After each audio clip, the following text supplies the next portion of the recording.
ओम गीता सुगीता कर्तव्या कि मन्ये शास्त्रविस्तरे या स्वयं पद्मनाभस्य मुखपद्माद् विनिसृतः।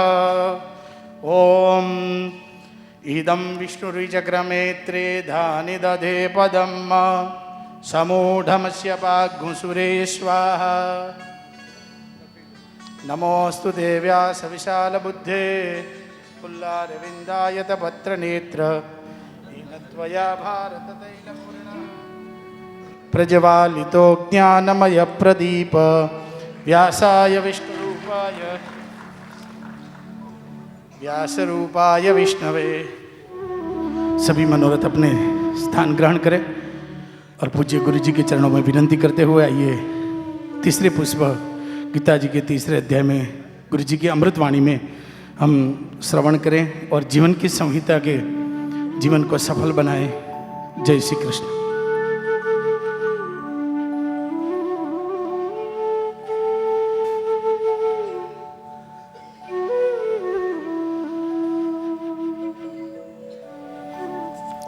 या कुन्देन्दु तुषारहार धवला या शुभ्रवस्त्रावृता या वीणावरदण्डमण्डितकरा या श्वेतपद्मासना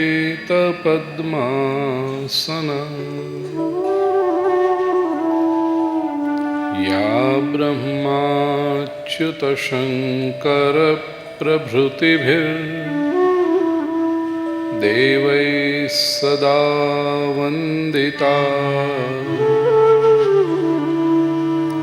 सा मां पातु सरस्वती भगवती निःशेषजाड्यापहा। शुक्लां ब्रह्मविचारसारपरमां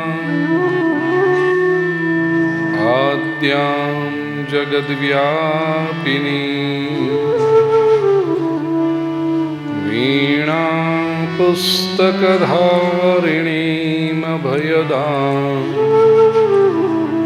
जाड्यान्धकारापहा। हस्ते स्फाटिकमालिकां विदधतीं पद्मासने संस्थितां वन्दे तां परमेश्वरीं भगवतीं बुद्धिप्रदां शारदां। वसुदेवसुतं देवं कंसचाणूरमर्दनं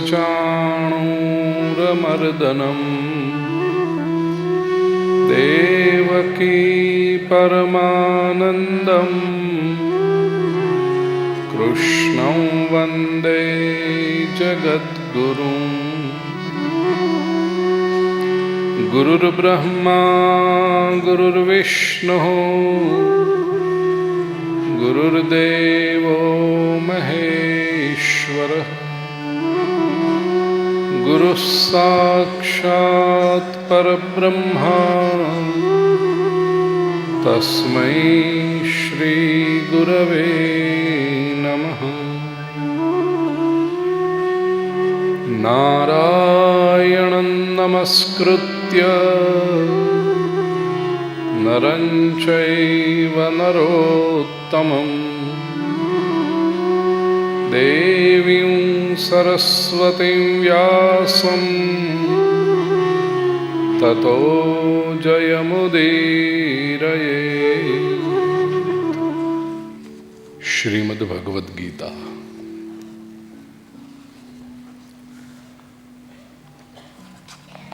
और उसमें भी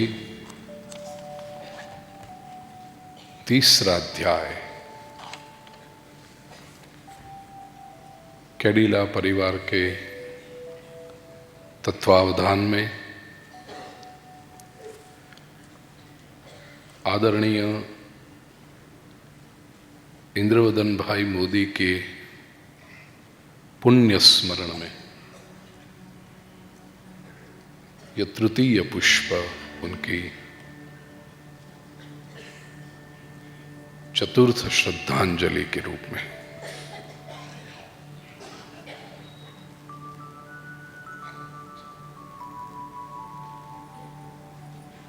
प्रातःकाल से मेरे मन में एक ही विचार है कि इससे बढ़कर श्रद्धांजलि आदरणीय इंद्रवदन भाई को क्या हो सकती थी, जो स्वयं जीवन भर एक कर्मयोगी रहे।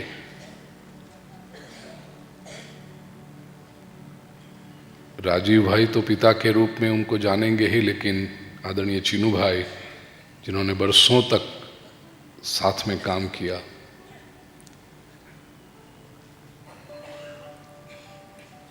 विशेष डिटेल में जाना नहीं चाहता, लेकिन पिछले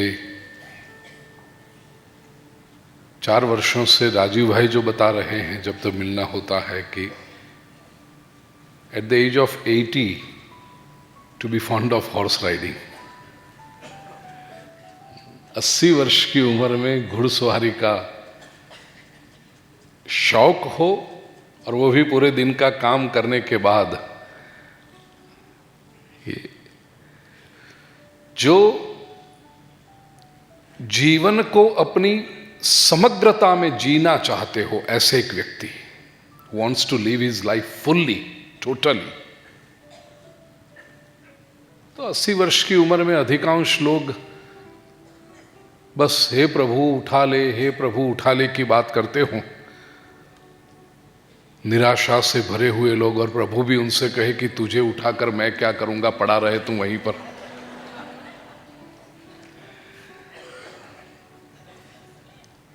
ए, 80 वर्ष की उम्र में ये जिजीविषा होना, ये विजिगिषु जीवनवाद होना, पॉजिटिव एटीट्यूड होना, ऐसे आदरणीय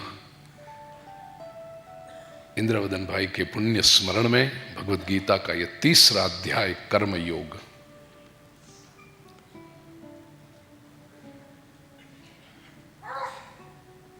कर्म ऐसे करें जो योग बन जाए। अधिकतर हम ऐसा समझते हैं कि कर्म बंधन का कारण है। कर्म व्यक्ति को 84 लाख के फेरे में घसीट कर ले आता है और उसमें से बाहर नहीं निकलने देता। तो अधिकांश लोग ये समझते हैं कि कर्म बंधन का कारण है, जबकि भगवत गीता कहती है कर्म बंधन का कारण नहीं है, कर्म योग है। 3रे अध्याय का नाम है कर्म योग। और योग यूज टू जॉइन, परम तत्व के साथ एक होने की जो प्रक्रिया है, जो शास्त्र है। कर्म भी हमें ईश्वर से जोड़ सकता है, हमें ईश्वर के साथ एक कर सकता है। तो ऐसा कर्म कैसे करें, यह बात 3रे अध्याय में प्रभु समझाते हैं। अगले 2 अध्याय, पहला और दूसरा जो हमने देखा, एक ही परिवार के 2 भाई, कजिन्स, कौरवः पांडवः, कुरुक्षेत्र के रण मैदान में खड़े हैं। दुर्योधन पांडवों की सेना को देखकर थोड़ा सा डर गया है। द्रोणाचार्य को परिचय कराता है दोनों सेनाओं का, पांडव पक्ष के योद्धाओं का वर्णन करता है, अपने पक्ष के योद्धाओं का वर्णन करता है। दुर्योधन को डरा हुआ देखकर कुरुवृद्ध पितामह भीष्म दुर्योधन के उत्साह को बढ़ाने के लिए सिंहनादम विनद्योच्चैहि शंखं दधमौ प्रतापवान। शंख बजाते हैं। रूलिंग पार्टी के कमांडर इन चीफ ने शंखनाद किया, उसके साथ महाभारत के युद्ध की शुरुआत हो गई। पांडव पक्ष में भगवान श्री कृष्ण ने शंखनाद किया, अर्जुन ने किया, पांचों भाइयों ने किया, सेनापति धृष्टद्युम्न ने भी किया।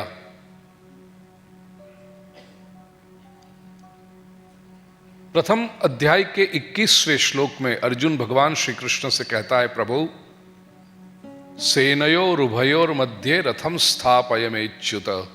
हे अच्युत, दोनों सेनाओं के बीच में मेरे रथ को लाकर खड़ा कर दो, ताकि मैं देख सकूं। यावदेतान निरीक्षे हम युद्ध कामान अवस्थितान कैर्मया सह योद्धव्यम अस्मिन् रण समुद्यमे। ये रण संग्राम में मुझे किसके साथ लड़ना है, मैं देख लो एक बार। प्रभु एक आदर्श सारथी के रूप में रथी ने जैसा सूचन किया है, तदनुसार रथ को दोनों सेनाओं के बीच में लाकर खड़ा करते हैं। अर्जुन देखता है दोनों ओर। तत्रापश्य स्थितान पार्थ पितॄनथ पितामहान आचार्यान मातुलान भ्रातॄन् पुत्रान पौत्रान सखींस्तथा। ये सब देख के अर्जुन को एक बात का पता चल गया कि इस युद्ध में विजय चाहे किसी की भी हो, लेकिन एक बात स्पष्ट है, मृत्यु जो होगी वह मेरे अपने स्वजन की होगी। मरने वाला मेरा कोई स्वजन होगा। यह बात जब अर्जुन के मन में आ गई, अर्जुन के ऊपर कारुण्य रूपी दोष ने घेरा कर लिया। सीदंति मम गात्राणि मुखं च परिशुष्यति वेपथुश्च शरीरे में रोमहर्षश्च जायते। मन में जो विचार आया, कृपणता मन में आई, उसका परिणाम शरीर पर भी दिखने लगा। और अर्जुन ने कहा, प्रभु ये युद्ध मुझे लड़ना नहीं। I don't want to fight this war।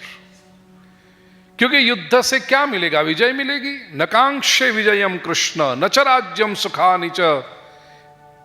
क्या फायदा इस विजय का? क्या फायदा इस राज्य का? क्या फायदा ये राज्य जो हमें सुख देगा उसका?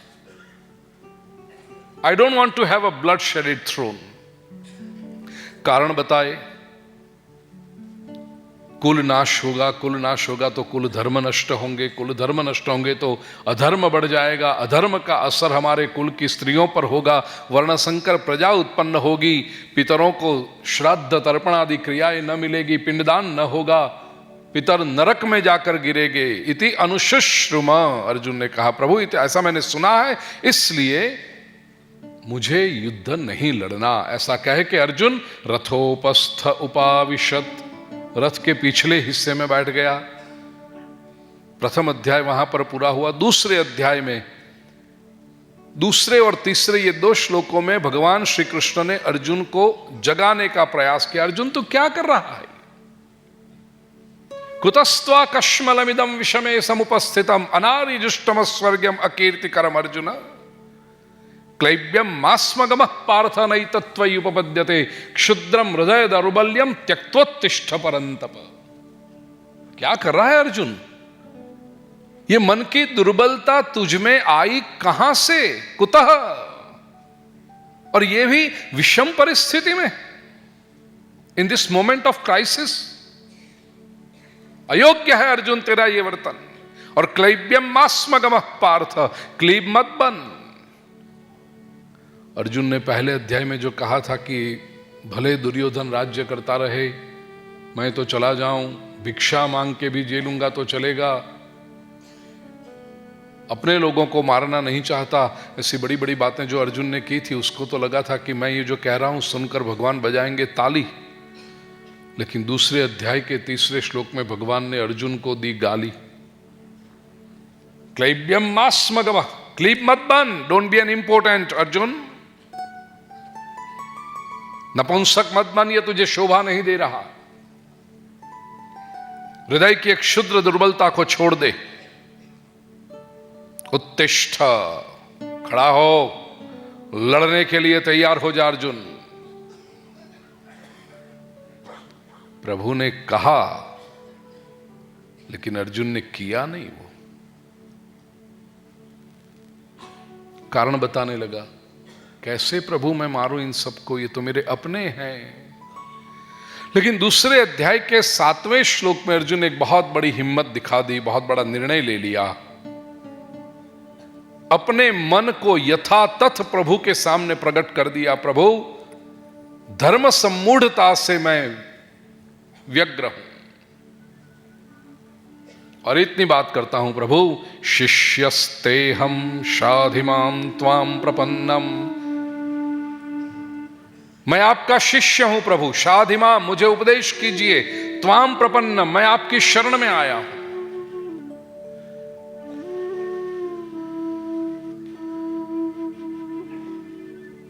अर्जुन शांत हुआ, तुष्णीम बभूव।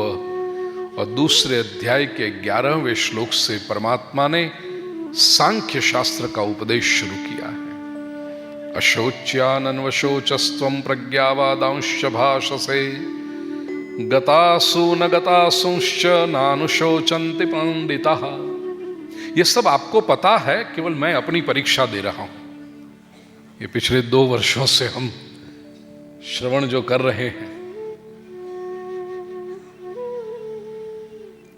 दूसरे अध्याय के 11वें श्लोक से लेकर के 30वें श्लोक तक अर्जुन ने, भगवान श्री कृष्ण ने देह की क्षुद्रता और आत्मा की अमरता का बोध किया। अर्जुन, मृत्यु जो होती है वो शरीर की होती है, आत्मा की मृत्यु कभी संभव नहीं है, क्योंकि आत्मा कभी जन्मती नहीं है। होना यह आत्मा का स्वभाव है।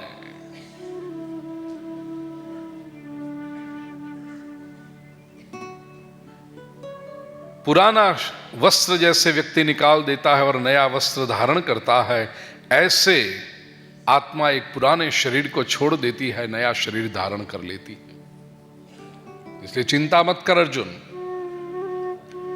तेरे धर्म को, क्षत्रिय धर्म को देखते हुए भी यह युद्ध तेरे लिए अद्भुत मौका है, सौभाग्य है। सुखिनः क्षत्रियाः पार्थ लभन्ते युद्धमीदृशम्। ऐसा युद्ध बहुत भाग्यशाली क्षत्रियों के युद्ध पल्ले पड़ता है, उनके सामने आता है। स्वर्ग द्वार तेरे लिए खुल गए हैं अर्जुन,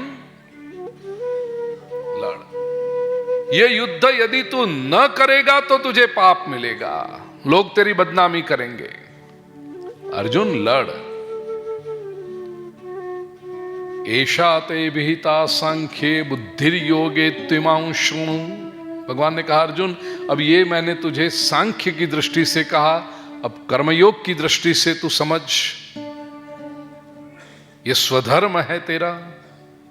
फिर कर्मयोग समझाते हुए बड़ा प्रसिद्ध श्लोक आप सभी को कंठस्थ है, दूसरे अध्याय का 47वां श्लोक, कर्मण्येवाधिकारस्ते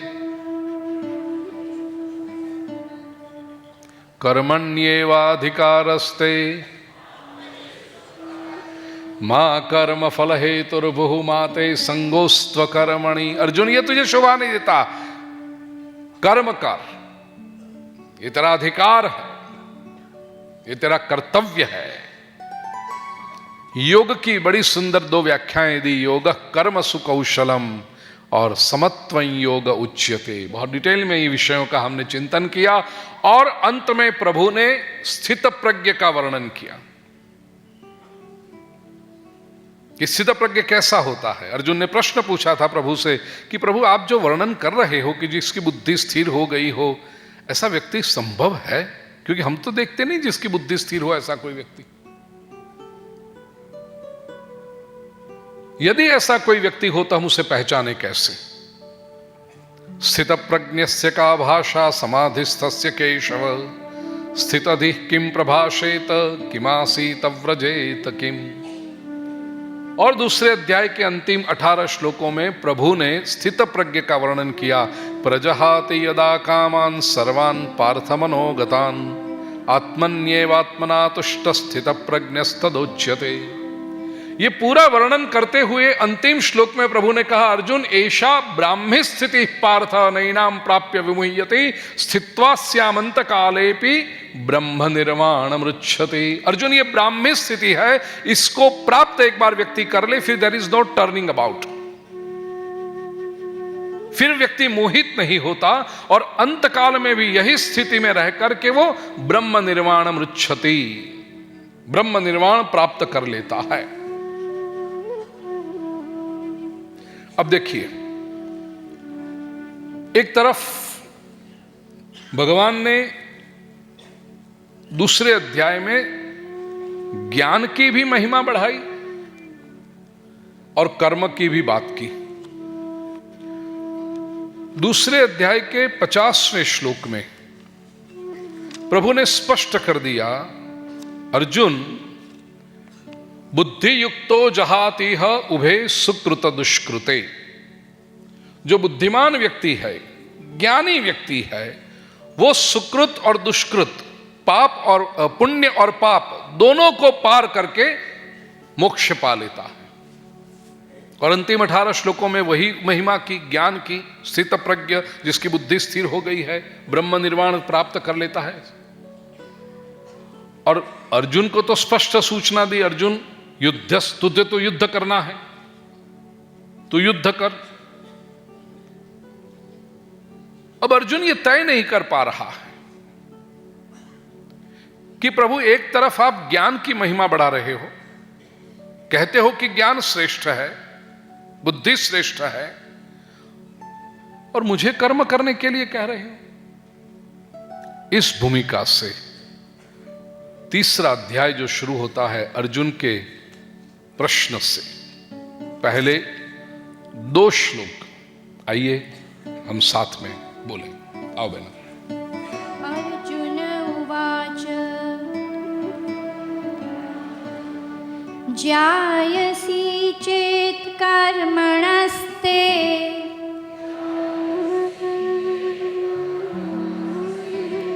मता बुद्धिर्जनार्दन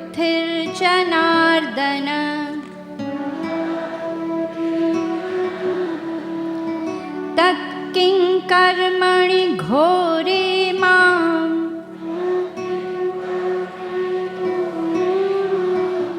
नियोजयसि केशव।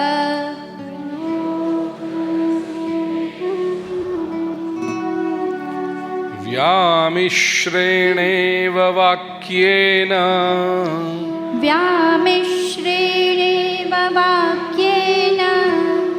बुद्धिं मोहयसीव मे।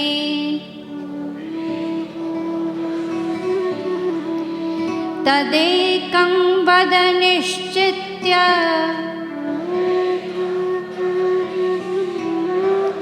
येन श्रेयोऽहमाप्नुयाम्।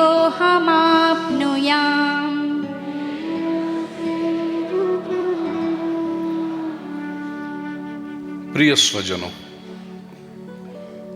तीसरा अध्याय अत्यंत महत्वपूर्ण है भगवत गीता में। कर्मयोग, जैसा हमने कहा,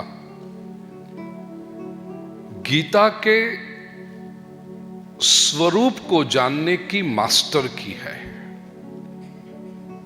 लोकमान्य तिलक जैसे विचारक ने तो अपनी जो संपूर्ण गीता पर कमेंट्री है, भाष्य है, उसको नाम ही दिया कर्मयोग शास्त्र। गीता रहस्य और नीचे लिखा कर्मयोग शास्त्र, क्योंकि तिलक स्वयं कर्मयोगी रहे। मुख्यतः 3 धाराएं प्रभु बता रहे हैं, ज्ञान, कर्म और भक्ति। मैं उस विषय पे आ रहा हूं, लेकिन यहां पर अर्जुन को कर्म के लिए प्रेरित करना है, यह गीता का मुख्य हेतु है। अर्जुन अपने स्वधर्म से, स्वकर्म से मुड़ रहा है, भाग रहा है, एस्केपिज्म का शिकार बना हुआ। उसको खड़ा करना। गीता हमारे लिए भी इसलिए उपयुक्त है कि जीवन में कई बार हमारा ऐसा होता है, तैयार होते हैं हम कोई काम करने के लिए, लेकिन एक्चुअली जब वो कार्य करने की स्थिति आए तब हम हिम्मत हार जाते हैं। बिल्कुल इसी तरह जैसे पूरे वर्ष तक विद्यार्थी ने अभ्यास किया है, स्कूल में जाकर कोचिंग क्लासेस भी पढ़े हैं, परीक्षा के 15 दिन पहले तो एक्स्ट्रा मेहनत की है उसने। ये सब कुछ करने के उपरांत भी जब परीक्षा आए और परीक्षा के केंद्र पर पहुंचे, 15 मिनट पहले जो सीदंती मम गात्राणि मुखंच परिशिष्यति की जो स्थिति होती है कि सचमुच मुझे लिखना पड़ेगा, मुझे याद आएगा, क्या होगा क्वेश्चन पेपर में, कैसा आएगा रिजल्ट, वो जो मन, हमारी स्थिति बार बार ऐसी होती है।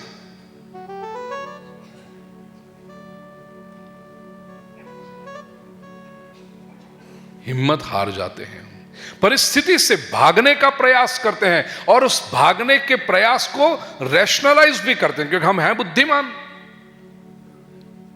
इसलिए हम जो भाग रहे हैं वो सही कर रहे हैं, वो सिद्ध करने का प्रयास भी करते हैं, बिल्कुल अर्जुन की तरह। और भगवान श्री कृष्ण हमें समझाते हैं जीवन का स्वीकार कैसे किया जाए, हाउ टू फेस लाइफ। क्योंकि बड़ी सीधी समझ है, जो जीवन का साक्षात्कार नहीं कर सकते वे भला परमात्मा का साक्षात्कार क्या करेंगे।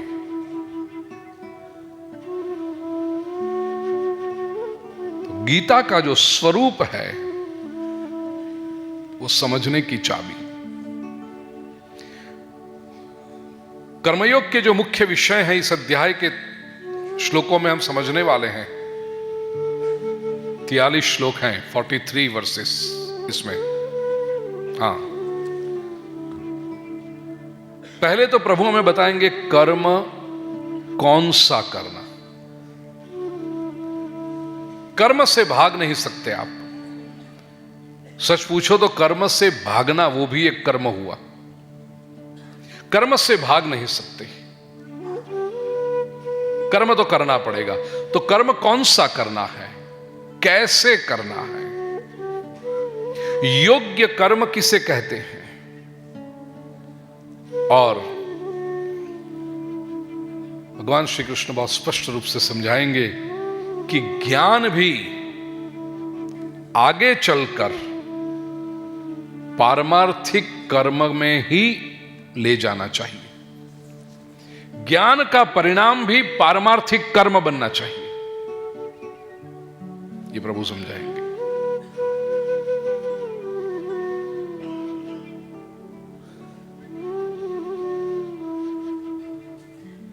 दूसरे अध्याय में 49वें श्लोक में प्रभु ने दूरेण ह्यवरम कर्म बुद्धि योगा धनंजय ऐसा कहा कि बुद्धि योग से कर्म तो अवर है, निम्न कक्षा का है, अधम है। इसलिए बुद्धौ शरणम अन्विच्छ, अर्जुन से कहा अर्जुन तो बुद्धि की शरण में जा, ज्ञान की शरण में जा। तो अर्जुन को लगा कि एक तरफ प्रभु मुझे बुद्धि योग के अनुष्ठान की प्रेरणा देते हैं और दूसरी ओर मुझे युद्ध जैसे घोर कर्म में ले जाते हैं। इसलिए पहले श्लोक में देखिए अर्जुन यही पूछ रहा है, ज्यायसी चेत कर्मणः ते। प्रभु चेत, संस्कृत में चेत शब्द का अर्थ होता है इफ। यदि आप कर्मणः, कर्म से बुद्धि को श्रेष्ठ समझते हैं, ज्यायसी अधिक समझते हैं, मान्य करते हैं, आप उसको श्रेष्ठ करते हैं, तो फिर हे जनार्दन, हे केशव, तत् तो माम घोरे कर्मणि हे केशव किम नियोजयसि। तो फिर हे केशव, आप मुझे ये युद्ध जैसे घोर कर्म में क्यों जोड़ रहे हो? इतना स्पष्ट यदि आप कहते हो कि बुद्धौ शरणमन्विच्छ, ज्ञान की शरण में जा, तो फिर मुझे ये युद्ध करने को क्यों कह रहे हो प्रभु आप? व्यामिश्रेणेव वाक्येन बुद्धिम मोहयसीव में। प्रभु, ये आपके जो व्यामिश्र मिश्रित हैं, गोल गोल बात जो करते हो ना प्रभु, उससे मेरी बुद्धि मोहित हो रही है। तदेकम वद निश्चित्य ये न श्रेयो हम आपनुयाम। उन दोनों में से कोई एक को निश्चित करके मुझे बताइए, कहिए, जिससे मेरा कल्याण हो। अब जरा शब्दों को समझना। अर्जुन को पर्सनली अपने कल्याण में रस है। He wants to evolve himself. उच्च विकास चाहता है वो अपना। He is confused at the same time. इसलिए तो भगवत गीता के दूसरे अध्याय में भी वो कह चुका है, दूसरे अध्याय के 6ठे श्लोक में, न चैतद विद्मः कतरन्नो गरीयो यदवा जयेम यदि वा नो जयेयु। प्रभु, मुझे तो यह भी पता नहीं कि हमारे लिए श्रेष्ठ क्या है। हमारी विजय हो वो श्रेष्ठ है या उनकी विजय हो वो श्रेष्ठ है। तो कोई भी सामान्य व्यक्ति कहेगा ना, युद्ध में आए हैं तो हमारी विजय हो वही श्रेष्ठ है। अर्जुन नहीं चाहता। अर्जुन ये चाहता है अच्छा क्या है, हमारे लिए क्या अच्छा है, समाज के लिए क्या अच्छा है, आने वाले विश्व के लिए क्या अच्छा है। तो एक बात तो स्पष्ट है, अर्जुन की जो इच्छा है वो कल्याण की इच्छा है। पहले अध्याय में भी अर्जुन ये कह चुका है, पहले अध्याय के 46वें श्लोक में, धार्तराष्ट्रारणे हन्युस्तन्मे क्षेमतरम भवेत्। ये कौरव मुझे मार डाले, मुझे लगता है मुझे मेरा उसमें कल्याण होगा। मर जाने में कल्याण होगा? अर्जुन कल्याण चाहता है। पहले अध्याय के 31वें श्लोक में भी उसने कहा, न च श्रेयोनुपश्यामि हत्वा स्वजनमाहवे। ये युद्ध मैदान में स्वजनों को मार करके मैं कल्याण नहीं देख रहा। बार बार अर्जुन बात जो कर रहा है, श्रेय श्रेय श्रेय की कर रहा है। कल्याण किसमें हो मेरा? और यहां भी अर्जुन यही पूछ रहा है कि प्रभु, मेरा कल्याण किसमें हो? इस श्लोक में, पहले 2 श्लोकों में, प्रिय स्वजनों, अर्जुन की मनस्थिति व्यक्त होती है। पहले अध्याय की स्थिति में से अभी तक अर्जुन बाहर नहीं आया है। उसने इतना तो तय कर लिया है कि मुझे लड़ना नहीं है। तो दूसरे अध्याय में प्रभु ने कर्म का विश्लेषण करके स्थापित कर दिया कि अर्जुन तुझे लड़ना चाहिए। लेकिन बाद में जब स्थितप्रज्ञ का वर्णन किया, वहां पर अर्जुन अपनी इच्छा का समर्थन ढूंढ रहा है। प्रिय स्वजनों, हम भी हमेशा ऐसा ही करते हैं। हम मन में तो तय कर लेते हैं कि क्या करना है, लेकिन चूंकि हम कंफ्यूजन में होते हैं, उलझन में होते हैं, इसलिए हम हमारे निर्णय का समर्थन किसी महापुरुष के पास से, किसी अथॉरिटी के पास से चाहते हैं। और वो जो कहे उस पर हमारा ध्यान नहीं होता। हम ये ढूंढते हैं कि हमारा पॉइंट कहां मजबूत होगा, और हम वही बात को बार बार आगे लाने की कोशिश करते हैं। We are actually using great personalities. वो क्या कहते हैं उसमें हमें रस नहीं होता, लेकिन वो जो कहते हैं उसमें से हमारी मनपसंद बात कैसे निकल आए, वो ढूंढने में हमें रस होता है। और यही बात हमारे विकास में आड़े आती है, विघ्न रूप बनती है। अर्जुन जी यहां कहता है ना, प्रभु तदेकम वद निश्चित्य, एक निश्चित बात करके कहो। तो भगवान ने तो कह दिया था, अर्जुन लड़, पहले ही कह दिया, दूसरे अध्याय के दूसरे श्लोक में, तीसरे श्लोक में कह दिया, क्षुद्रम हृदय दौर्बल्यम त्यक्त्वोत्तिष्ठ परंतप, निश्चित करके कह दिया कि नहीं प्रभु ने? हृदय की एक क्षुद्र दुर्बलता को छोड़ दे अर्जुन, लड़ने लग, कह दिया। लेकिन अर्जुन वो सुनना नहीं चाहता। यदि भगवान का कहना उसको मान्य होता तो आगे गीता चलती ही नहीं।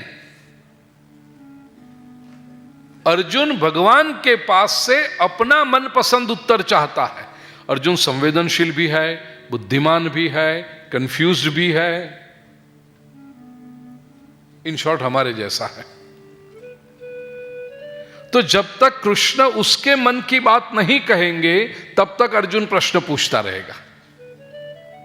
भगवान तो बड़ी स्पष्ट बात करते हैं, लेकिन अर्जुन को अपना उत्तर नहीं मिला, इसलिए प्रभु एक निश्चित करके कहिए, एक निश्चित करके कहिए। आपको पता है ये माताएं बहनें जब मार्केट में जाती हैं ना सब्जी लेने के लिए, तो बार्गेनिंग करती है। ये अब सब लोग बार्गेनिंग कैसे करेंगे? अब जब कैश लेके ही नहीं जाओगे तो आप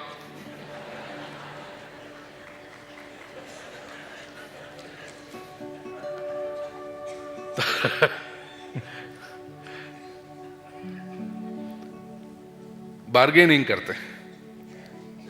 आलू कितने में दिए? वो कहता है 20 रुपया किलो। अरे होता है ऐसा 20 रुपया किलो? लूटने बैठे हो आप लोग, 10 रुपये में दे दो। वो कहता है बहन जी नहीं आता 10 रुपये में आलू, वो जमाना गया। चलो आपके लिए 19 में देता हूं। 11 रुपये में देने का है किलो। कहता बहन जी डीजल का भाव बढ़ गया, ट्रांसपोर्टेशन बढ़ गया, चलो 18 में। अरे 12 रुपये में तो आखे गाम में मिलता है। गुजराती तो ऐसे ही बोलेंगे ना, आखे गाम में।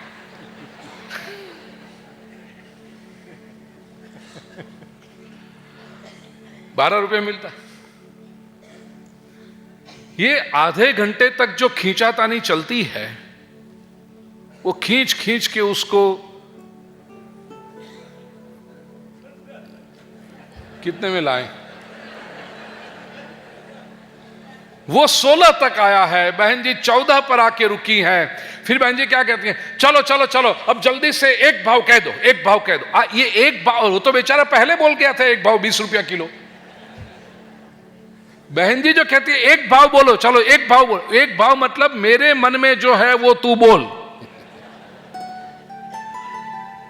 तदेकम, मैंने कहा ना जो अर्जुन कहता है वही हम करते हैं।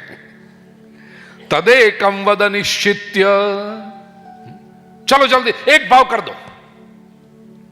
तो ये 15 भाव तो है जोगमाया तूने किए, वो तो बेचारा एक ही कर रहा था पहले से।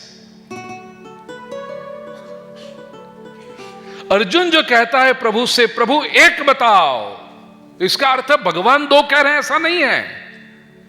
मेरे मन की जो बात है वो प्रभु मुझे कहो आप।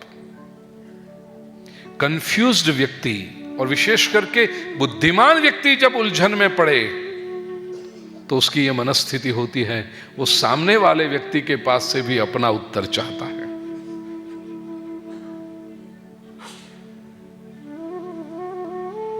प्रिय स्वजनों, साइकोलॉजी की परिभाषा में देखें, ये संसार में सबसे कठिन बात है अपने आग्रह को छोड़ना, अपनी जिद को छोड़ना। वस्तु को छोड़ना आसान है, व्यक्ति को छोड़ना आसान है, लेकिन अपने विचार को छोड़ना। वस्तु छोड़ सकता है क्योंकि वस्तु जड़ है, निर्जीव है, वस्तु कोई शिकायत नहीं करती। 5 साल तक आपने जिस गाड़ी को यूज किया, घुमाया, अब वो पुरानी पड़ गई, आप नई ले आए तो पुरानी गाड़ी बेच देते हो। गाड़ी कोई शिकायत नहीं करती। सामने वाले को चाबी दो, वो सेल्फ मारता है तो गाड़ी ढुर करके उसके साथ जाने लगती है। वो मुड़ के देखती भी नहीं कि मैं 5 साल तुम्हारे पास थी। वस्तु को छोड़ना आसान है, व्यक्ति को छोड़ना भी आसान है। किसी व्यक्ति के साथ मतभेद हो जाए, मनभेद हो जाए तो आप निकाल देते हो, उसको देखना भी पसंद नहीं करते, और out of sight out of mind चले जाता है व्यक्ति आपके जीवन से दूर, और आप भी भुला सकते हो उसे। लेकिन विचार को छोड़ना, वस्तु जड़ है, निर्जीव है, व्यक्ति पराया है, लेकिन विचार तो मेरा है, उसको कैसे छोड़ें? मेरा विचार, मेरा अभिप्राय, मेरा निर्णय, वो जब एक बार तय कर लिया और कोई हमें कहे कि ये छोड़ो, बड़ा मुश्किल काम है ये। अर्जुन वो नहीं कर पा रहा, और इसलिए व्यक्ति क्या करता है? देखिए, साइकोलॉजिकली आग्रह को छोड़ना, पूर्वग्रह को छोड़ना कठिन है, और आग्रही जो व्यक्ति है वो अपने पूर्वग्रह के कारण, अपनी जिद के कारण, अपनी धारणा के जो वश हो जाता है, उसको छोड़ नहीं पाता। परिणाम, श्री कृष्ण जैसी दिव्य चेतना को भी उनके सामने वो उंगली उठाता है, उनके ऊपर वो आरोप रखता है। व्यामिश्रेणेव वाक्येन बुद्धिम मोहयसीव में। प्रभु, आप गोल गोल बातें कर रहे हो, आप मिश्रित बातें कर रहे हो, प्रभु आप मेरी बुद्धि को मोहित कर रहे हो। बुद्धि मोहित हो रही है अर्जुन की, लेकिन वो आरोप लगा रहा है कृष्ण के ऊपर। ये सामान्य, ठीक वैसे ही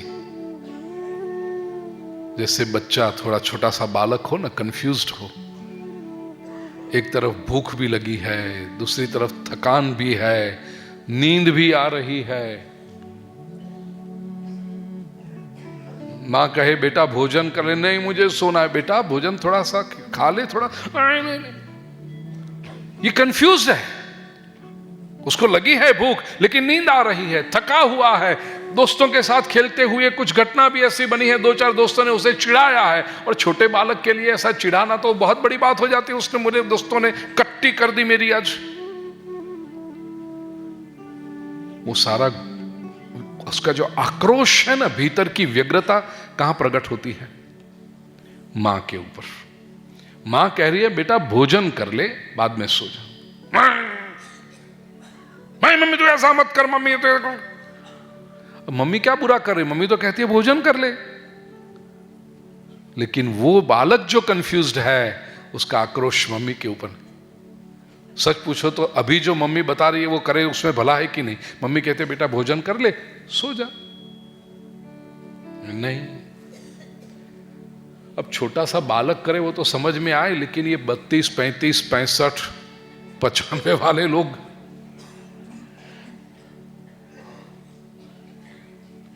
जो सही समझाने जाए उसके ऊपर आक्रोश, महापुरुषों के ऊपर आक्रोश करते हैं, उनकी निंदा करते हैं, उनकी बात को स्वीकार नहीं कर पाते। तो अर्जुन कहता है, अर्जुन कृष्ण आप मुझे समझा नहीं पा रहे हो, आप मुझे उलझन में डाल रहे हो, ऐसा आरोप रख रहा है। इन शॉर्ट, अर्जुन भगवान के पास से अपनी इच्छा का समर्थन मांग रहा है। ओके, अर्जुन ये कहता क्यों है कि प्रभु आप मुझे कंफ्यूज कर रहे हो? इसमें कंफ्यूजन है क्या? थोड़े से हम अर्जुन को भी न्याय दें, क्योंकि अर्जुन को यदि न्याय देने का प्रयास करेंगे तो हमें थोड़ा तत्वज्ञान समझने मिलेगा, क्योंकि अर्जुन भी बुद्धिमान व्यक्ति है। फिलॉसॉफिकली स्पीकिंग, यह कंफ्यूजन क्या है?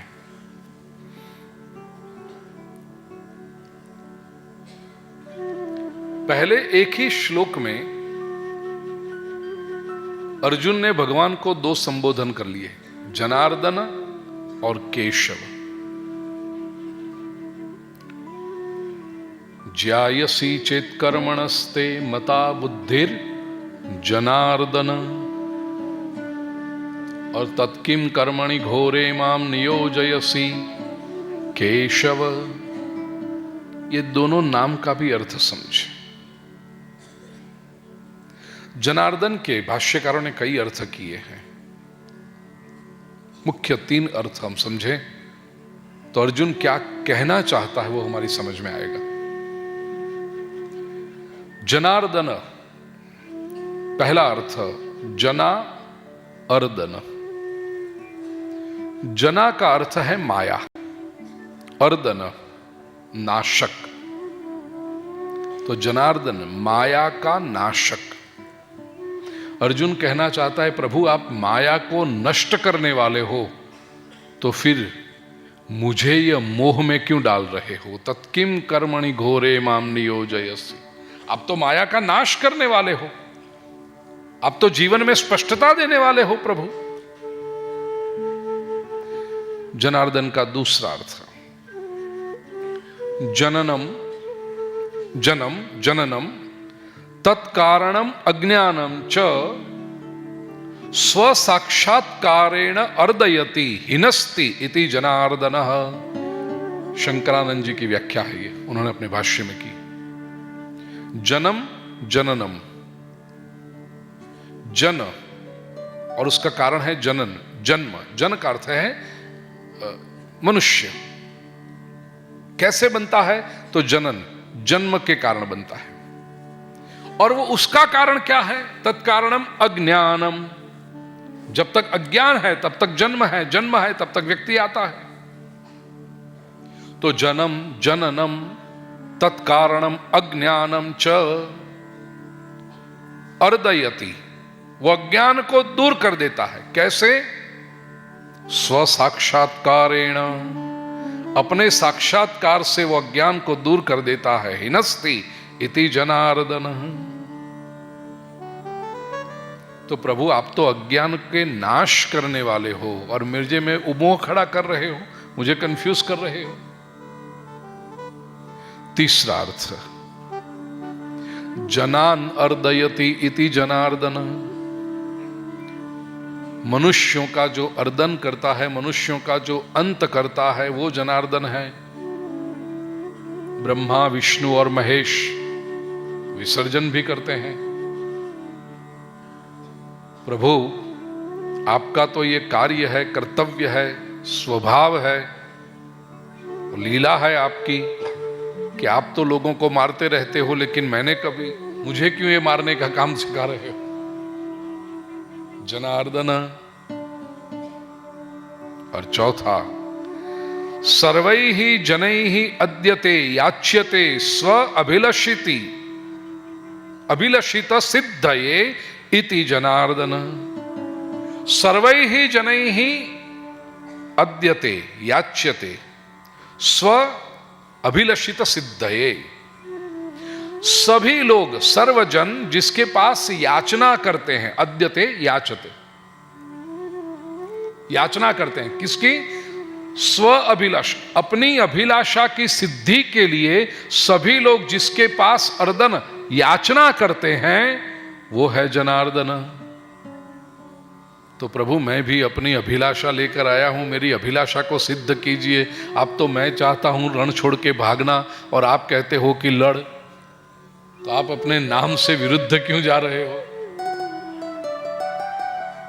जनार्दन।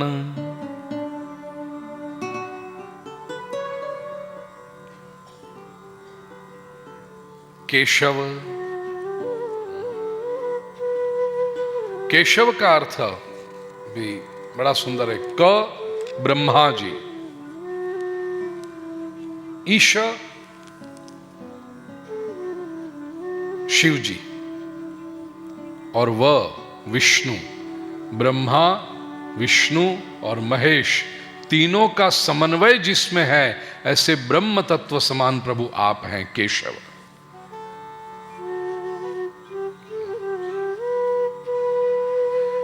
अर्जुन कहता है प्रभु आपने ज्ञान को श्रेष्ठ बताया है, बुद्धि को श्रेष्ठ बताया है, और कर्म को तो आपने कहा दूरेण यवरम कर्म बुद्धि योगा धनंजय, कर्म तो अधम है, तो आप मुझे बेहतर की जगह बदतर में क्यों ले जाते हो?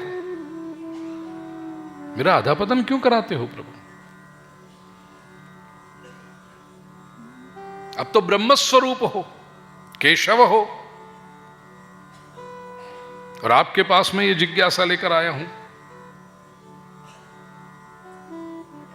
मैंने जब दूसरे अध्याय के 7वें श्लोक में आपका शिष्यत्व स्वीकार किया, मैं तो आपका अपना कल्याण पूछ रहा हूं आपके पास, और ब्रह्म होकर के आप मुझे कल्याण का मार्ग मुझे नहीं बताते, आप मुझे युद्ध जैसे घोर कर्म में ले जा रहे हो। प्रिय स्वजनों, अर्जुन का ये जो कंफ्यूजन है ना, उसमें अपने सारे वेदों का सार है। संक्षेप में समझें, वेद में 1,00,000 ऋचाएं हैं, सभी ऋचाएं अभी उपलब्ध नहीं है, लेकिन इतना फैला हुआ जो ज्ञान है, कहा जाए कि वेदों का जो तात्पर्य है उसका निर्णय करने वाले 2 ही प्रधान ग्रंथ हैं, पूर्व मीमांसा और उत्तर मीमांसा। जैमिनी जी की पूर्व मीमांसा और महर्षि बादरायण की उत्तर मीमांसा। ये पूर्व मीमांसा और उत्तर मीमांसा जिसने समझ लिया, उनको समग्र वेदों का तात्पर्य पता चल गया।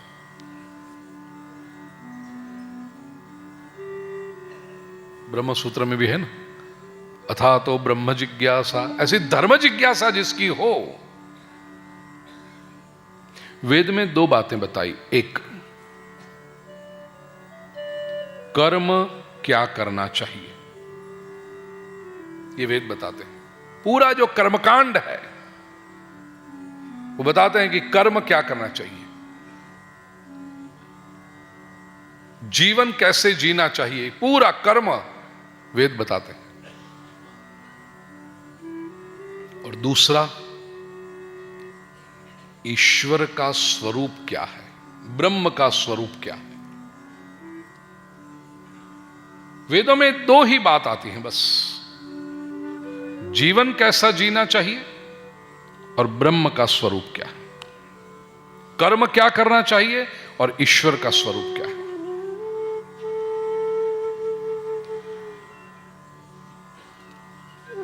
वही बात भगवान श्री कृष्ण भगवद गीता में भी बताते हैं।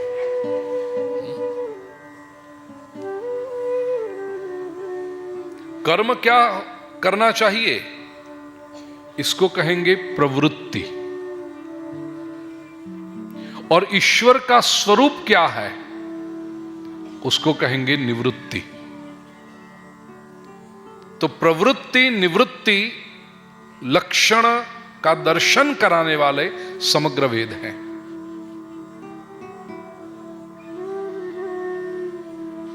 वृत्ति शब्द को भी समझ लीजिए। हम सामान्य परिभाषा में, हिंदी भाषा में, गुजराती भाषा में वृत्ति का अर्थ स्वभाव समझते हैं कि इसकी वृत्ति सही नहीं है, इसकी वृत्ति बुरी है।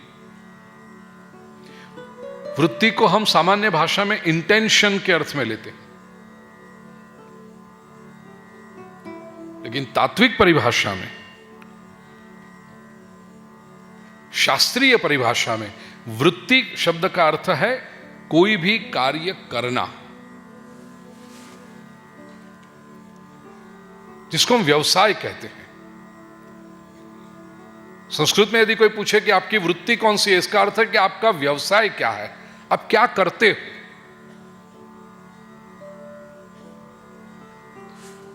प्रवृत्ति और निवृत्ति,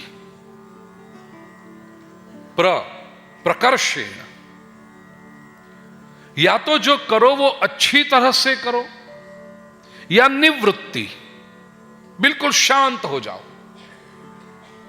कर्म का मार्ग जो दिखाता है वो प्रवृत्ति है कि यदि करना है तो श्रेष्ठ रूप से करना है।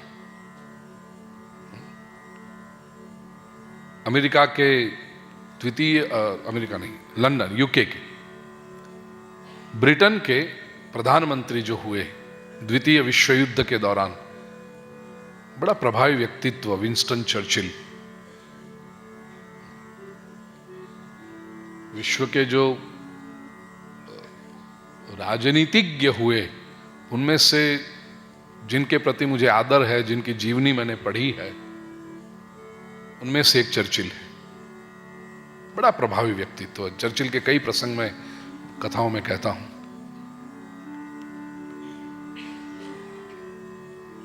द्वितीय विश्व युद्ध के दौरान मित्र राष्ट्र यूनाइटेड नेशंस हार रहे थे, हिटलर जीत रहा था। ब्रिटिश लोगों का मोराल टूट गया था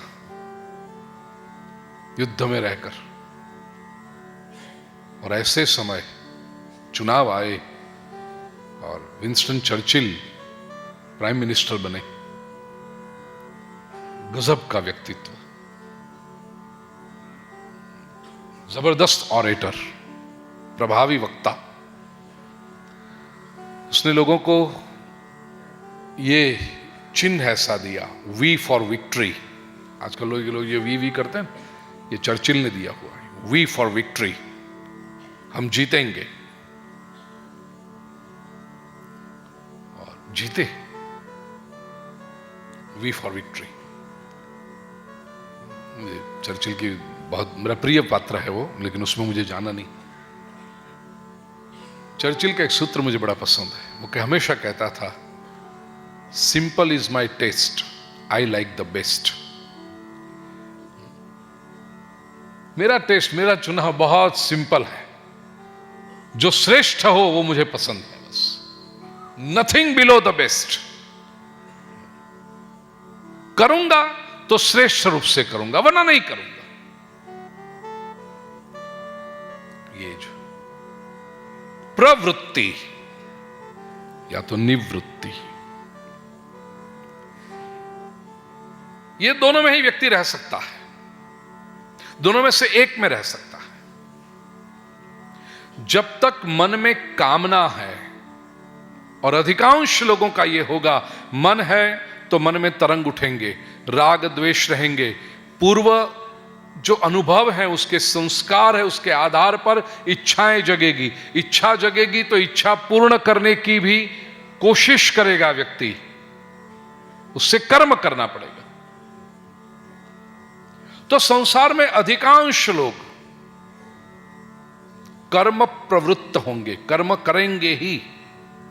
हजारों में, लाखों में कोई एकाध व्यक्ति ऐसा हो जिसका मन बिल्कुल शांत हो गया है, मन के तरंग बिल्कुल शांत हो गए। अब उसको कोई इच्छा ही नहीं होती। अब इच्छा नहीं होती तो कामना नहीं बनती, कामना नहीं बनती तो फिर कर्म क्यों करें? कर्म का मूल, कर्म की नींव जो है वो इच्छा है। छोटा सा भी एक कर्म करोगे, क्यों करोगे? इच्छा हुई। आपको प्यास लगी, पानी पीने की इच्छा हुई, तो आप उठ के फ्रिज के पास जाओगे या मटके के पास जाओगे, गिलास भरोगे, पियोगे। ये बहुत छोटा सा काम था कि उठ करके आपने पानी पिया, या तो पानी मंगवाया किसी के पास। पानी पीने जैसा छोटा सा कर्म भी व्यक्ति कब करता है? जब उसके भीतर इच्छा हुई। प्यास नहीं है तो आप पानी नहीं पियोगे। छोटे छोटे छोटे कर्म भी जो हम करते रहते हैं, उसकी नींव में, उसके बेस में इच्छा होती है, और मन है तो इच्छाएं होती रहती। हम सभी का अनुभव है। लाखों में कोई एक व्यक्ति ऐसा होगा जिसका मन बिल्कुल शांत, जागृत अवस्था में भी उसका मन शांत हो गया। रात के 12 बजे जब हम सोते हैं तब कोई इच्छा नहीं होती, और इसलिए कोई कर्म भी नहीं होता, क्योंकि मन को कोई इच्छा नहीं, मन के तरंग सब शांत हो गए, तो कर्म नहीं करते। हाँ, कुछ लोग होते हैं ऐसी दिव्य चेतनाएं उसको रात में सपने में भी इच्छाएं चलती हैं, तो नींद में भी उठ करके माणिक चौक जाते हैं। वो दिव्य आत्माएं हैं उनकी।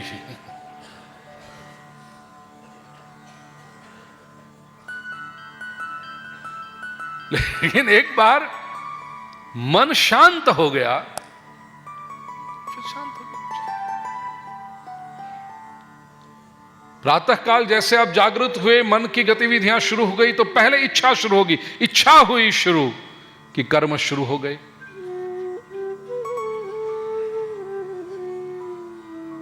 कहने का आशय, लाखों में कोई एक व्यक्ति ऐसा होता है जिसका मन शांत हो। मन शांत हो तो कोई तरंग नहीं, तरंग नहीं तो इच्छा नहीं, और इच्छा नहीं इसलिए कर्म, वो निवृत्ति प्रधान हुआ। ये कैसे हो सकता है, बात आएगी ये पूरे अध्याय में। या तो वो सारी इच्छाओं से ऊपर उठ गया वैराग्य से, या तो उसने सारी इच्छाओं की, सारे कर्मों की व्यर्थता को समझ लिया कि चाहे कितना भी दौड़ धूप करो, अंत में कुछ नहीं है।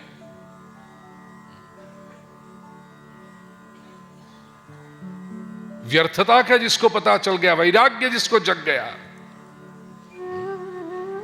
कि चाहे कितना भी इकट्ठा करके रखा हो, अंत में तो एटीएम से निकले उतना ही अपना होता है।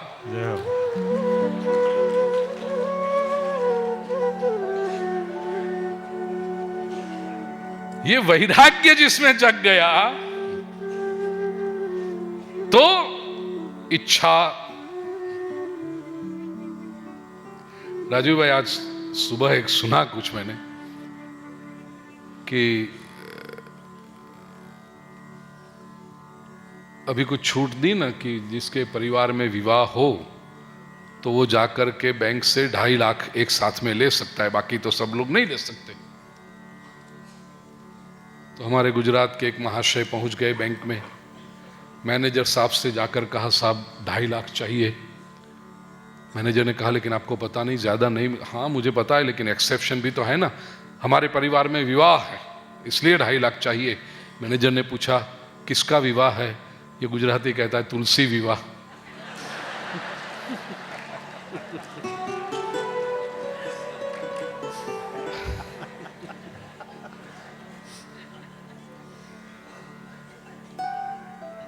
કાયદો છે વળી કે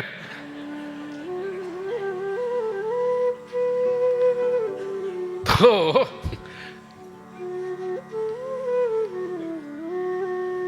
वैराग्य जिसका जग गया उसकी इच्छाएं शांत हो जाएगी। लेकिन लाखों में एक व्यक्ति ऐसा निकले। ये 2 धर्म है, प्रवृत्ति धर्म और निवृत्ति धर्म। दोनों में से एक को स्वीकार कर सकते हो। दोनों घोड़ों के ऊपर सवारी नहीं हो सकती। या तो प्रवृत्ति में मग्न रहो और निवृत्ति प्रधान जो है उसको वंदन करो, या तो निवृत्ति में मस्त रहो और जब निवृत्ति में मस्त हो तो फिर प्रवृत्ति वालों को देखने की भी आवश्यकता क्या है? वो क्या कर रहे हैं, आपको क्या नहीं मिल रहा है, उनको क्या मिल रहा है, वो फिर क्यों देखें? आप पेड़ के नीचे बैठे हो, निवृत्ति प्रधान हो, उसी में मौज होनी चाहिए। फिर प्रवृत्ति करने वाले चाहे कितना भी बड़ा मकान जो बना ले, चाहे कितनी भी चमकती हुई गाड़ियां दौड़ा ले, आपको क्या फर्क पड़ता है उससे? गड़बड़ी क्या हो रही है कि प्रवृत्ति वाले निवृत्ति की ओर जाना चाहते हैं और निवृत्ति प्रधान जो होना चाहिए वो प्रवृत्ति देख रहा है।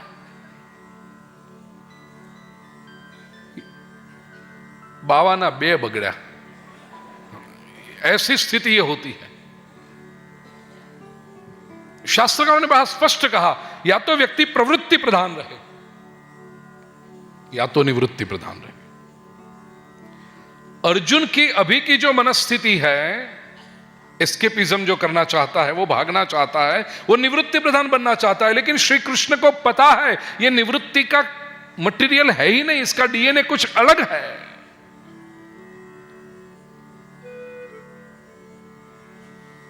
ये तो प्रवृत्ति वाला जीव है। तो श्री कृष्ण उसे प्रवृत्ति में लाना चाहते हैं, लेकिन अभी जो एक हावी हो गया है अर्जुन के ऊपर, इसलिए वो कंफ्यूज्ड है। भगवान उसे कंफ्यूज नहीं कर रहे, अर्जुन कंफ्यूज हो रहा है। प्रिय स्वजनों, अब ये प्रवृत्ति और निवृत्ति को मैं भगवत गीता में 3 अध्याय को समझने के लिए सरल शब्दों में ले आऊं। प्रवृत्ति कर्म हुआ और निवृत्ति ज्ञान हुआ। टेक्निकल शब्द जो गीता प्रयोग करती है, सांख्य और योग। योग का अर्थ है कर्म योग और सांख्य बुद्धि। देखिए अब पहला श्लोक, इतनी भूमिका के बाद, ज्यायसी चेत कर्मणः ते मता बुद्धिर जनार्दन। अर्जुन कहता है, हे जनार्दन, चेत कर्मणः ते बुद्धि ही ज्यायसी मता। यदि आप कर्मणः कर्म से बुद्धि को, कर्म प्रवृत्ति से बुद्धि को, निवृत्ति को, कर्म से ज्ञान को आप ज्यायसी श्रेष्ठ समझते हो। भगवान ने क्या कहा है? दोनों का अलग अलग स्वभाव है। जो बुद्धि मार्ग का प्रतीक है, जो ज्ञान मार्ग का यात्री, उसके लिए ज्ञान श्रेष्ठ है। अर्जुन, तू कर्म मार्ग का है, तेरा स्वधर्म ये है क्षत्रिय के रूप में, तो तेरे लिए कर्म श्रेष्ठ है। भगवान ने इतना स्पष्ट कहा था, लेकिन अर्जुन ने ये दोनों को मिक्स कर किया अर्जुन ने, और आरोप कृष्ण पर लगा रखा है, लगा रहता है। व्यामिश्रेणे वाक्य न बुद्धि मोहयसीम वे। उस श्लोक पर मैं आ रहा हूं, एक एक शब्द को पकड़ेंगे। तो ये 2 मार्ग हैं। आज के समाज में भी कुछ लोग कहते हैं ना, हमारा ज्ञान पे अधिकार क्यों नहीं, हमारा वेद पर अधिकार क्यों नहीं, हम सब कर सकते हैं, everything can go hand in hand. No, it can not go in hand in hand. ये युग है ना, वो आर्ग्यूमेंट्स का युग है। बिना समझे बस दलील कर दो, एक बार कुछ भी दलील कर दो बस। जैसे नई पीढ़ी माता पिता के सामने दलील करती है, सब जगह पे दलील दलील दलील दलील। बहुत तर्क करना ये बुद्धि का प्रमाण नहीं है। Just because you argue a lot, it does not necessarily mean that you are a very intelligent person. In fact, जो बुद्धिमान व्यक्ति होता है उसके तर्क कम होने लगते हैं, उसकी दलीलें कम होने लगती हैं, क्योंकि बुद्धि की वजह से उसमें समझदारी आने लगती है, एक मैच्योरिटी आने लगती है। तो पहली बात तो आप ये समझ लें कि बहुत तर्क करना यह बहुत बुद्धिमानी का प्रमाण नहीं है। आजकल के मैं स्वयं पढ़ा लिखा हूं, मैं स्वयं यंग हूं, नहीं हंसे मत आप, मैं हूं। लेकिन आज की जो हमारी जनरेशन है, बहुत तर्क करना, जो भी सामने आ रहा है उसको चैलेंज करना, विरोध करना, उसी में बुद्धिमानी समझते। ये अयोग्य है। कई लोग कहते हैं क्यों नहीं, अब जब हमारे शास्त्रों ने कहा कि वही ज्ञान पर सबका अधिकार नहीं होता, अब वो एक तो अधिकार शब्द को नहीं समझते, क्योंकि वो शास्त्रीय परिभाषा है, संस्कृत में कहा है, किस संदर्भ में कहा, वो अधिकार का अर्थ अपना ले लेते हैं, राइट नहीं है। क्यों? We are educated, yes agreed. हमारे शास्त्रकारों ने कहा वेद पर सबका अधिकार नहीं है, तो सबने कहा क्यों नहीं है, हम भी तो आपके जैसे हैं, समानता, इक्वालिटी, वी आर एजुकेटेड, हमारे पास पैसे हैं, पढ़े लिखे हो, पैसे हैं, बाजार से जाकर के वेद की पुस्तक ले आओ, पढ़ो, अहंकार को पुष्ट करो, देखो हमने वेद पढ़ा। क्या फायदा हुआ? ये वेद को पढ़कर भी आपने अपने अहंकार को मजबूत कर लिया। वेद का जो परिणाम आना चाहिए था, परम तत्व की उपलब्धि, वो तो हुआ नहीं। आप वेद को पढ़ करके वेद में प्रश्न खड़े करने लगे। वेद में ऐसा लिखा है, वेद में ये कैसे हो सकता है, हमारी बुद्धि में नहीं। इसीलिए तो कहते थे कि तेरा अधिकार नहीं है। ये तो ऐसी बात है जैसे 5वीं 6ठी कक्षा में पढ़ने वाला कोई विद्यार्थी कहे कि अब मुझे ABCD पढ़ना आ गया है, अब अकड़ पढ़ना आ गया है, सब मुझे आता है, क्यों मैं PhD की पुस्तक क्यों नहीं पढ़ सकता, क्यों मेरा अधिकार नहीं है? हाँ बेटा, ले ले ले PhD की बुक पढ़ सकता है, क्योंकि ABCD आती है उसको। समझेगा? तो अधिकार का अर्थ राइट नहीं है, अधिकार का अर्थ है qualification. Are you qualified? Not everyone is qualified to say और रीड और एसिमिलेट एवरीथिंग। ये स्वीकार करना चाहिए। लेकिन ये बुद्धिवाद के युग में हम जीते हैं। सभी क्षेत्रों पर बोलने का अधिकार नहीं होता। मैं प्रभु की कृपा से शास्त्रों का अध्ययन किया है, तो मैं श्रीमद् भागवत के ऊपर, रामायण जी के ऊपर, भगवत गीता के ऊपर, उपनिषद के ऊपर मैं कह सकता हूं, कुछ अभिप्राय रख सकता हूं।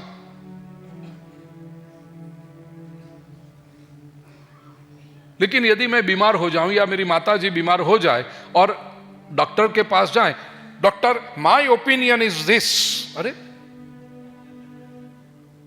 तो मुझे उनका ओपिनियन सुनना चाहिए, क्योंकि वहां उनका अधिकार है, वहां मेरा अधिकार नहीं है। अब ये यदि मैं न समझ पाऊं, अरे डॉक्टर समझते क्या हो, इतने हजारों लोग मुझे सुनने के लिए इकट्ठे होते हैं और आप मेरी मम्मी को ये दवाई दे रहे हो। ये तर्क में कोई बुद्धि दिखाई पड़ती है आपको? आजकल ऐसे तर्क हो रहे हैं। मुझे स्वीकार करना चाहिए कि मेडिकल साइंस ये मेरा शास्त्र नहीं है, वहां मुझे दूसरों की सुननी पड़ेगी। मुझे यदि मकान बांधना है तो मुझे दूसरों की सुननी पड़ेगी। वहां मेरा अधिकार नहीं है, और वो अधिकार नहीं है ये स्वीकार करने में मुझे कोई गिल्ट नहीं होना चाहिए, मुझे कोई इंफीरियोरिटी नहीं आनी चाहिए, मुझे कोई लघुता ग्रंथि नहीं होनी चाहिए। अरे आप कैसे डॉक्टर हो, मुझे अभिप्राय व्यक्त नहीं करने देते।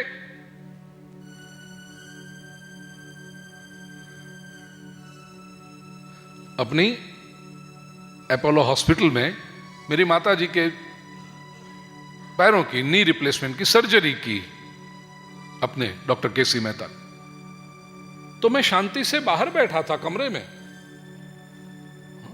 नहीं मुझे ले जाओ अंदर, मुझे गीता आती है।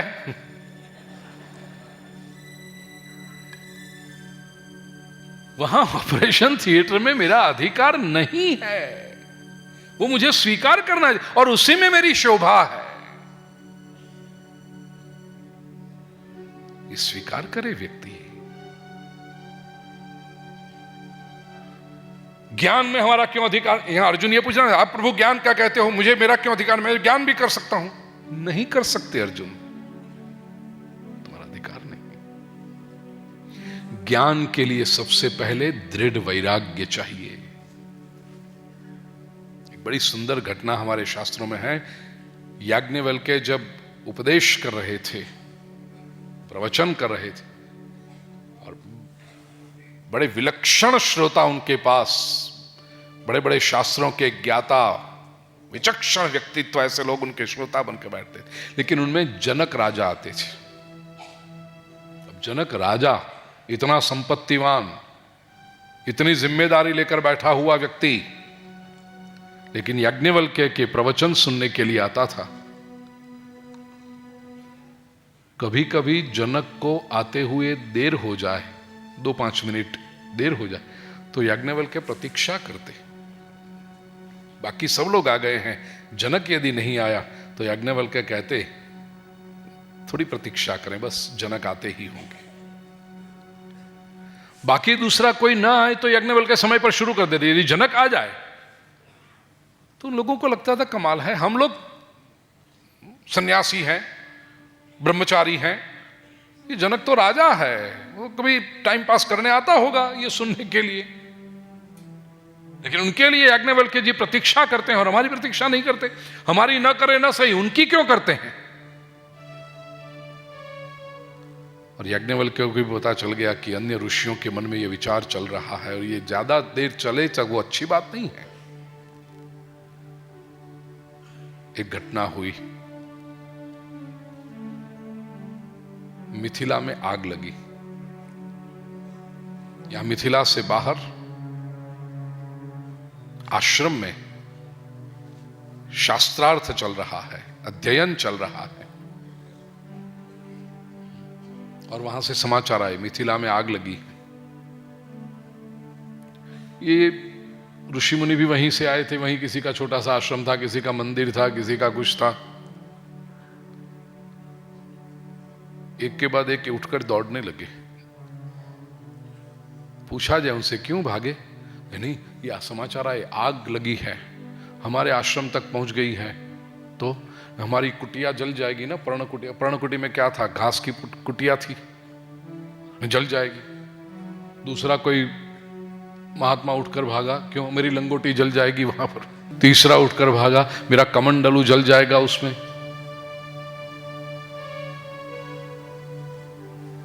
जनक जी बैठे हैं, सैनिक ने आकर के जनक के हाथ में एक छोटी सी चिट्ठी दे दी, मंत्री की ओर से आई है। जनक जी ने वो चिट्ठी पढ़ी, बाजू पे रख दी और याज्ञवल्क्य जी से कहा,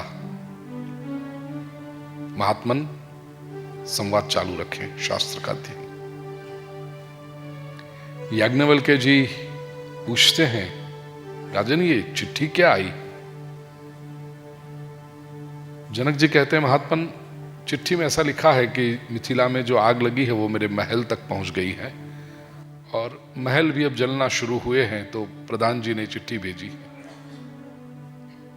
याज्ञवल्क्य जी ने कहा, ये लंगोटी वाले, कमंडलू वाले, छोटी सी घास की कुटिया बचाने वाले भागे, तुम्हारे महल जल रहे हैं, तुम्हें नहीं? जनक जी ने कहा, प्रदग्धायाम मिथिलायाम न मे दह्यते किंचन। मिथिला जल रही है, मेरा क्या जल रहा है? मैं तो शास्त्र की चर्चा करने बैठा। वहां जो ऋषि थे, याज्ञवल्क्य जी ने कहा, दूसरों को समझाना ये, क्यों मैं 5 मिनट, यदि जनक को विलंब हो जाए तो मैं क्यों प्रतीक्षा करता हूं उसकी? ये वैराग्य भावना। और जब तक ऐसा दृढ़ वैराग्य नहीं होता तब तक ज्ञान स्थिर नहीं होता।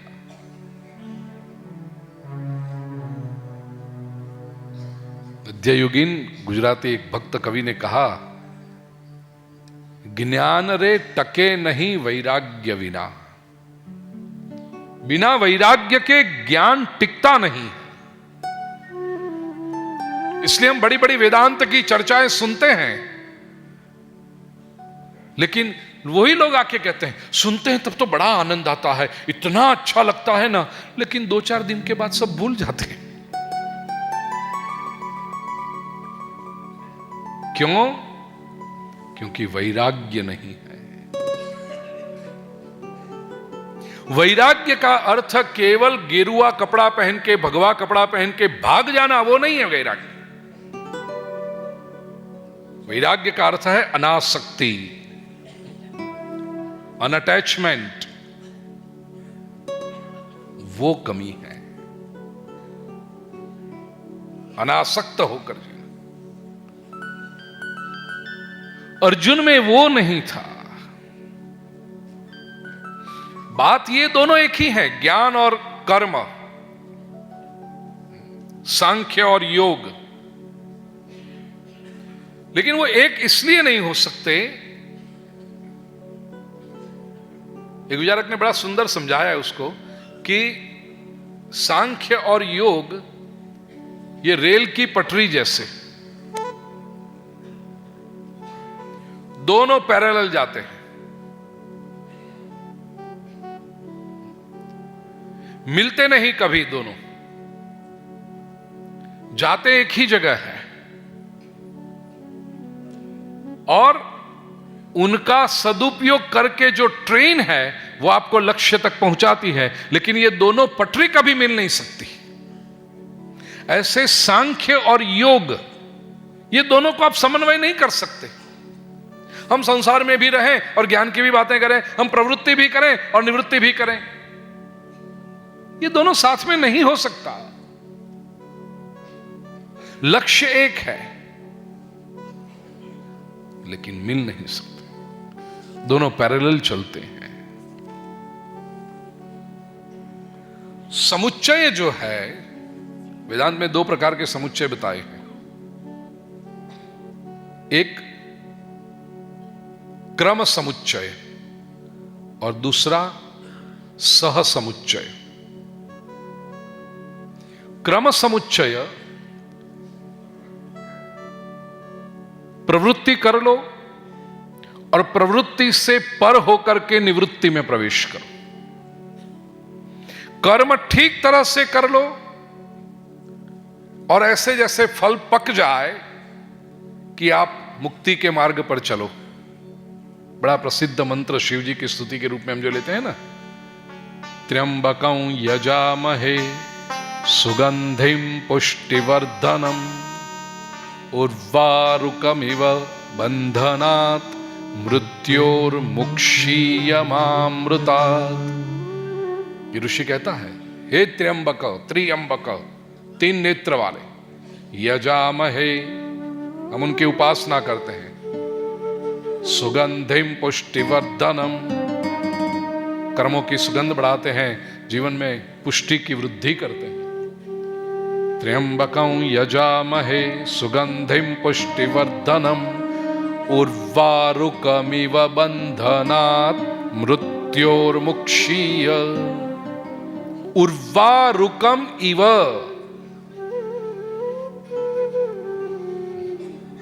पक्का फल जैसे हो जाए। વાડીમાં ચીભડું તમે લેવા જાઓ ને અને વાડીની રક્ષા કરતો જે વ્યક્તિ હોય, चिबड़ानी वेल लागी हो और कई फल उसके ऊपर लगे होते हैं, उसको कहो कि हमें एक चाहिए, तो उनका जो ध्यान रहे, उनके खबर है कયું ચીભડું પાકી ગયું છે, અને જે ચીભડું પાકી ગયું હોય ને એના ઉપર ખાલી આમ કરે અને ડીંટડાથી છૂટું પડી જાય. ઉર્વારુકમિવ મૃત્યોર્મુક્ષીય મામૃતા.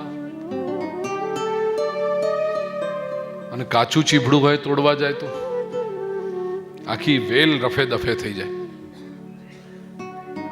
टूटे नहीं. कर्म से जो पक गया, मैच्योरिटी आ गई और अब जो वैराग्य फलित हुआ वो योग्य मार्ग है. ये क्या है? क्रम समुच्चय. भगवान कहते हैं कर्म कर लो ठीक तरह से. योग कर्मसु कौशलम. योग इज एक्सेलेंस इन एक्शन. ये श्रेष्ठ रूप से कर्म करो, फिर अपने आप मोक्ष फलित होगा, ज्ञान फलित होगा.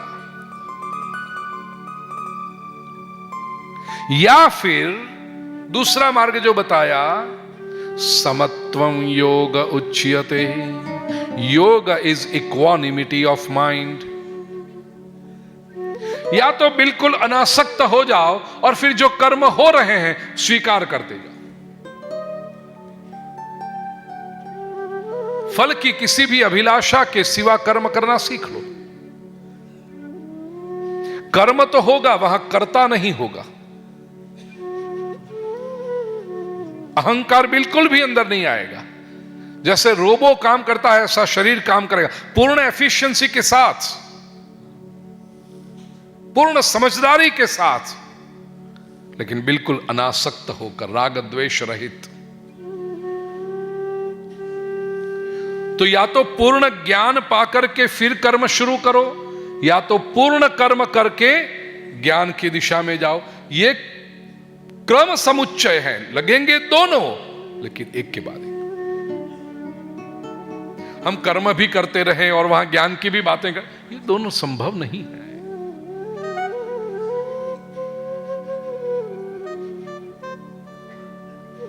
इसलिए भगवान कहते हैं अर्जुन, और अर्जुन ये समझ नहीं पा रहा, अर्जुन हमारे जैसा है, क्यों मुझे ना कहते हो कर्म करने, ज्ञान के क्यों ना कहते हो? बस मैं तो परब्रह्म की प्राप्ति कर लूं, मुझे कर्म में क्यों लगा रहे हो? मुझे क्या जरूरत है कर्म करने की? तो ये जो अर्जुन का कंफ्यूजन है, अब देखिए दूसरे श्लोक के एक एक शब्द को समझ के, व्यामिश्रेणेव वाक्येन, व्यामिश्रेण इव, व्यामिश्रेण, मिश्रेण, मिक्स, कंफ्यूजिंग, पण इव, डायरेक्ट तो एलिगेशन कर नहीं सकता अर्जुन, बच के बोलता है। ये बड़े बुद्धिमान लोग आर्ग्यूमेंट भी करते हैं ना, तो समझ के, आप ऐसा करते हो ऐसा नहीं, आप ऐसे इसके जैसा कर रहे हो, તમે જાણે છે ને આના જેવું કરતા હો ને એવું મને લાગે છે, आप मुझसे छल कर रहे हो या आप झूठ बोल रहे हो, ऐसा डायरेक्ट नहीं कहेगा, आप झूठ जैसा बोल रहे हो। व्यामिश्रेण इव वाक्येन बुद्धि मोहयसी, अब मोहयसी इतना कहता तो डायरेक्ट एलिगेशन हो जाता, बुद्धि मोहयसी इव, 8 अक्षर का एक चरण, 16 अक्षर के 2 चरण, उसमें 2 बार इव इव, व्यामिश्रेण इव वाक्येन, मिश्रित जैसे वाक्य है, और बुद्धि मोहयसी, मेरी बुद्धि को मोहित कर रहे हो, डायरेक्ट नहीं कहा, बुद्धि मोहयसी इव, मेरी बुद्धि को मोहित जैसी कर रहे हो। ये इव इव जो कहा है ना अर्जुन ने 2 बार, वो ही बताता है कि अर्जुन ही कंफ्यूज्ड है, नहीं तो एलिगेशन तो स्पष्ट रख देता ना। ये वाक्य व्यामिश्रण है, वो भी वो नहीं कह पा रहा है, ये वाक्य भी कंफ्यूजिंग ऐसा नहीं कह पा रहा है, कंफ्यूजिंग जैसे वाक्य कह रहे हो, बुद्धि को मोहित जैसे कर रहे हो।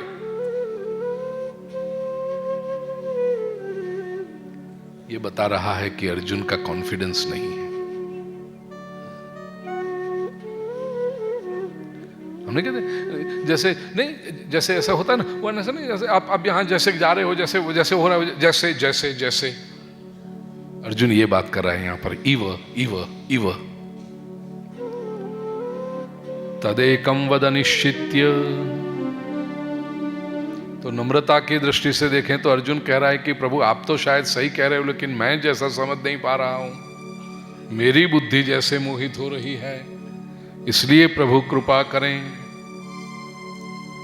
तदेकं वद निश्चित्य, एक बात मुझे निश्चित करके कहें, ये न श्रेयो हम आपनुयाम, जिससे कि मेरा कल्याण हो। प्रभु बस मेरी तो एक ही इच्छा है, मैं तो अपना कल्याण चाहता हूं, वो मुझे आप बताइए।